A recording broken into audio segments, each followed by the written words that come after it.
You can translate the subtitles in this video into your language. 皆さんこんにちは。手作りママちゃんです。今日は日本を代表する絵本作家であり、実業家でもある西野昭弘さんの絵本チックタック約束の時計台を読み聞かせしたいと思います。世界中のすべての人に読んでほしい。西野昭弘史上最も残酷で最も美しい物語。衝撃のラストまでぜひご覧になってください。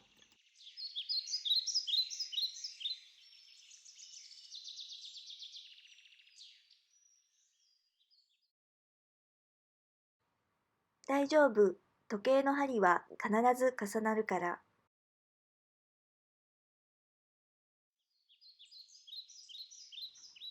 町の外れにあるホタルの森の中に、壊れていないのに11時59分で針が止まっている不思議な時計台がありました。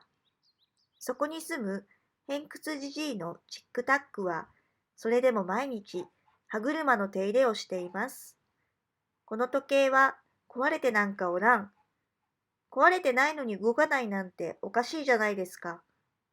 修理に来た役場の男は歯車に触らせてもらえません。あの日から止まったまんま。今日も12時の鐘は鳴りません。時計の針が昼の12時を指し、鐘の音が響きました。夜の12時に聞く鐘はもっと感動するぜ。住み込みで働くチックタックは、この時計台のことなら何でも知っています。ねえチックタック、昨日孤児院に新しい仲間がやってきたよ。前に行った町が火の鳥に襲われたんだって。火の鳥というのは、火の雨を降らす恐ろしい雲で、ここ最近いろんな場所で発生しているようです。彼女の名前はニーナ。すっかり町の人気者。ニーナちゃん、このスイカを持ってきな。ありがとう、おじさん。余ったらカブトムシにも分けてあげる。ニーナは孤児院ではカブトムシの飼育係を任されています。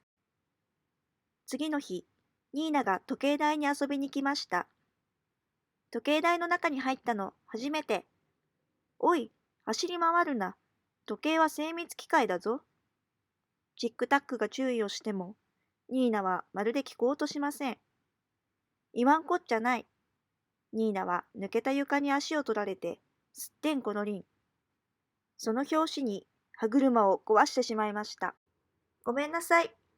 だから言っただろう。チックタックはニーナを引っ張って町の部品屋に走ります。この歯車とこのネジをください。チックタックが買い物をする隣でニーナが小さくなっています。どう？治りそう？大丈夫。ずっとこいつと付き合ってきたんだ。油まみれのチックタック。時計の修理はお手の物。ゴロゴロゴロゴロ。歯車がたちまち動き出しました。ねえニーナ、知ってる？長い針はだいたい1時間に一度は短い針に追いつくんだけど、11時台だけは追いつかないんだよ。チックタックが話すと、時計にも人の心があるかのようです。2つの針が次に重なるのは12時。そこでやっと会えるんだ。なんだか恋人同士みたいだね。ごめん、チックタック。待った？ニーナはいつも待ち合わせ時間ギリギリに来るな。会うと？チックタックは首を横に振り、笑顔で言いました。ギリギリセーフ。二人はこの時計台で毎日いろんな話をしました。銀色の流れ星も、夜空をかける配達屋さんも、サンタクロースも、この時計台の窓から見ました。小鳥のさえずりも、空から降るオルゴールの音も、この時計台の中で聞きました。ある日、ニーナが言いました。あのね、チックタック、私、あなたに言えなかったことがあるの。大丈夫、全部受け止めるよ。チックタックは耳をぴょんと立てました。ごめん、ありがとう。ニーナはそう言うと、ワンピースの袖をまくります。なんだいそれは。ヤクの木よ。呪われた島、太鼓島にしか生えてないヤクの木が、ニーナの腕に生えています。放っておくとどんどん大きくなるの。私のお母さんも同じ呪いにかかっていたの。お母さんは体から生えてきた木に飲まれて木になった。君もお母さんみたいに木になってしまうんじゃないかと心配なんだね。チックタックが話し始めました。植木職人のトムじいさんに相談すれば木の成長を遅らせることができる。ニーナ、大丈夫だよ。すっかり日が暮れたので、チックタックはニーナを孤児院まで送ることにしました。ねえニーナ、夜の12時の鐘を時計台で聞いたことはないだろう。当たり前じゃない。孤児院には門限があるんだから。夜はね、鐘の音で目を覚ましたホタルたちが一斉に輝き出すんだ。まるで星空の中にいるようなんだよ。聞いてみたい。夜12時の鐘を時計台の中で二人で聞いてみたい。来月、院長先生が留守にするから、その夜なら孤児院を抜け出せる。決まりだね。夜の12時の鐘を二人で聞こう。約束だよ。うん、約束。しかし、その約束が果たされることはありませんでした。3日後、悲劇は突然やってきました。街に警報が響き渡り、間もなく大きな大きな黒い雲が空を覆いました。火の鳥です。火の鳥は火の雨を降らせ、町は一瞬にして炎に包まれました。孤児院から友達が駆け込んできました。無事だったか？町のみんなは？みんなは地下に逃げ込んだ。でも、ニーナが見つからないんだよ。チックタックは時計台を飛び出し、町に向かいました。頭の中にあの日の会話がよみがえります。聞いてみたい。夜12時の鐘を。時計台の中で二人で聞いてみたい。決まりだね。夜の12時の鐘を二人で聞こう。約束だよ。うん、約束。ニーナ、ニーナ。チックタックの声は炎の音にかき消されてしまいます。町の人たちも火を交わし、瓦礫をかき分け、懸命にニーナを探します。ニーナは町中の人から愛されていました。そして誰よりもチックタックから。再び火の鳥が町を襲いました。火の雨はすべてを焼き払います。チックタック、もう無理だ。地下に逃げろ。両腕をつかまれ、チックタックが地下に引きずられていきます。離せ、まだあの火の中にニーナがいるんだ。火の雨が止み、外に出てみると、街の景色は変わり果てていました。それから3日3晩、ニーナを探しましたが、ついに見つかりませんでした。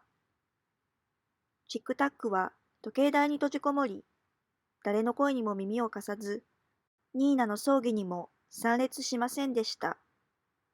ニーナは死んでいない。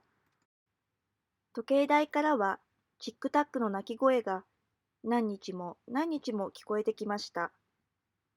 数日後、黒焦げになった町の広場にヤクの木が生えているのが見つかりました。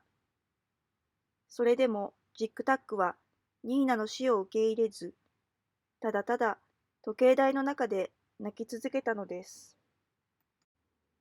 ゴロゴロゴロゴロ。容赦なく時間を刻む歯車の音が時計台に響きます。そして時計の針がチックタックとニーナが約束した1ヶ月後の夜の12時を指そうとしたその時でした。時計台のすべての歯車が止まったのです。チックタックは慌てて確認しましたが、故障はどこにも見当たりません。時計台は故障したわけではありませんでした。誰かが止めたわけでもありませんでした。時計台が自分の意思で針を止めたのです。約束の時間を指すことを拒否したのです。それから何年も、時計台の針は12時を指すことを拒み、11時59分で止まったまんま。誰が修理に来ても時計の針は動きません。時計台が自分の意思で針を止め、待ち合わせの時間を刻まないことで、12時の鐘を鳴らさないことで、チックタックの望みをつないでいるのです。なるほど。止まったのではなくて、約束の12時を待っているんですね。ありがとうございます。話が聞けてよかったです。そういうことじゃ、修理工。お前の出る幕じゃないわい。とっとと役場に帰れ。役場には帰りません。私は役場のものではないので。嘘をついてすみません。私は役場のものでも、時計の修理に来たものでもありません。誰じゃ？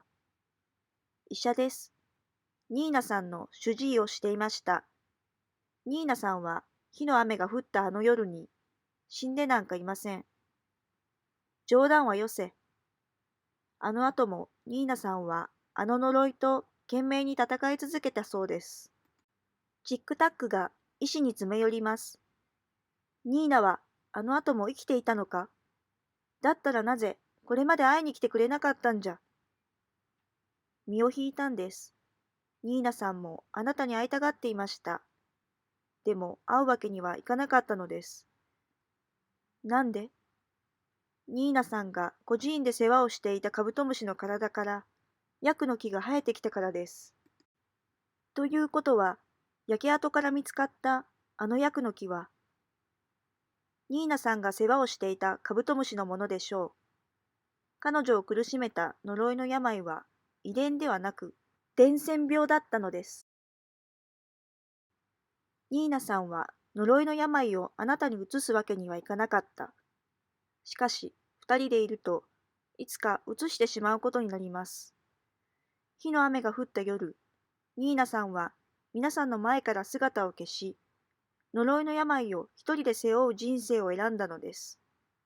私が医者の役目を終えるその日まで、彼女は病魔と戦い続けました。その間もずっとあなたのことを思い続けていました。会いたかった。その言葉はご本人に言ってあげてください。だって、ニーナはもう、亡くなったとは一言も言っていませんよ。さっき医者の役目は終えたと。ワクチンが開発されて、もう私の出番がなくなったということです。まだ体の木は残っていますが、根は絶やしたので、じきになくなるでしょう。呪いの病はもう完治しています。その時、時計台の階段がきしむ音が聞こえました。待っていてくれたんですね。振り返ると、体から木を生やした老婆が立っていました。ごめんなさい、チックタック。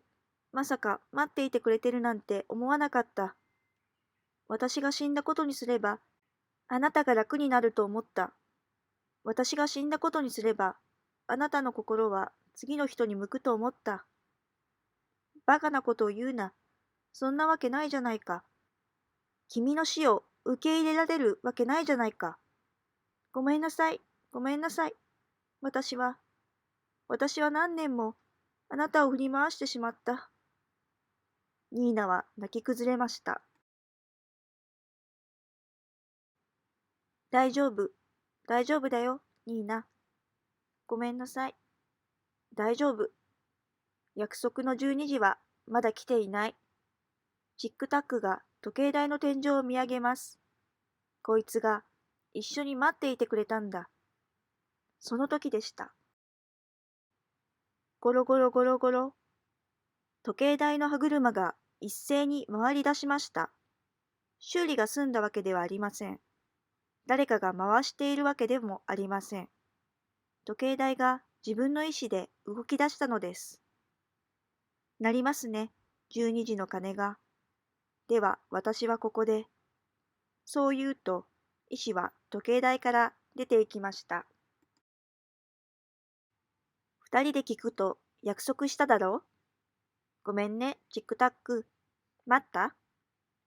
ニーナはいつも待ち合わせ時間ギリギリに来るな。アウト？チックタックは首を横に振り、笑顔で答えました。ギリギリセーフ。その夜、時計台は約束の12時を迎えました。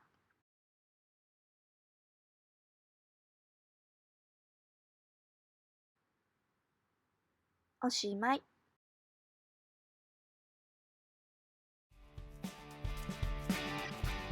チックタック、約束の時計台はいかがでしたでしょうか？